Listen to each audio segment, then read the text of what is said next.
प्राचीन भारत के इतिहास में चाणक्य का नाम बड़े आदर और सम्मान से लिया जाता है।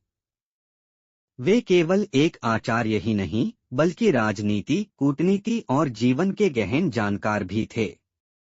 उनकी बुद्धि और नीति ने चंद्रगुप्त मौर्य को सिंहासन तक पहुंचाया और मौर्य साम्राज्य की नींव डाली। लेकिन चाणक्य के जीवन में भी ऐसे क्षण आए जब उन्हें चुनौतियों का सामना करना पड़ा, और उन्हीं अनुभवों से उन्होंने जीवन का सबसे बड़ा सबक सीखा: अपनी मेहनत पर भरोसा रखो। एक समय की बात है। तक्षशिला विश्वविद्यालय में चाणक्य अध्यापन कर रहे थे। वे अत्यंत विद्वान थे, लेकिन उनका जीवन साधारण था। एक बार वे अपनी विद्वता का परिचय देने के लिए मगध के राजा धनानंद के दरबार पहुंचे। दरबार में चाणक्य ने नीति और धर्म के आधार पर कई गूढ़ बातें समझाईं। परंतु राजा धनानंद, जो अत्यंत घमंडी और विलासी था, उसने चाणक्य का अपमान कर दिया। उसने हंसते हुए कहा, तेरी ये नीतियां मेरे दरबार में नहीं चलेंगी। तेरा चेहरा और रूप भी दरबारी विद्वानों जैसा नहीं है। जा, यहां से निकल जा। इस अपमान ने चाणक्य के हृदय को झकझोर दिया।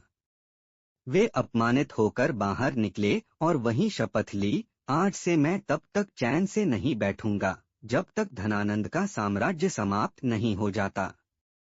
चाणक्य के पास कोई सेना नहीं थी, न ही धन दौलत, पर उनके पास अटूट आत्मविश्वास और मेहनत पर भरोसा था।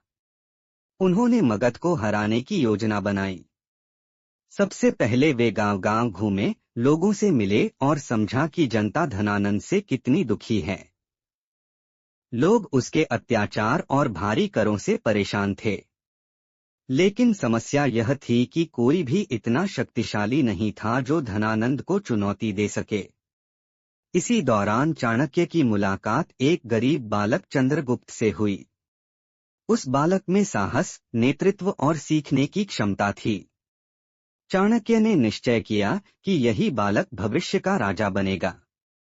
चाणक्य ने चंद्रगुप्त को अपनाया और उसे कठोर प्रशिक्षण देने लगे। वे उसे युद्धकला, राजनीति, रणनीति और नेतृत्व सिखाने लगे। कभी कभी चंद्रगुप्त थक जाता और कहता, गुरुदेव, क्या हम सचमुच धनानंद को हरा पाएंगे? उसके पास विशाल सेना है, सोने चांदी के खजाने हैं, और हमारे पास कुछ भी नहीं। चाणक्य दृढ़ता से उत्तर देते, बेटा, शक्ति सोने चांदी में नहीं, मेहनत और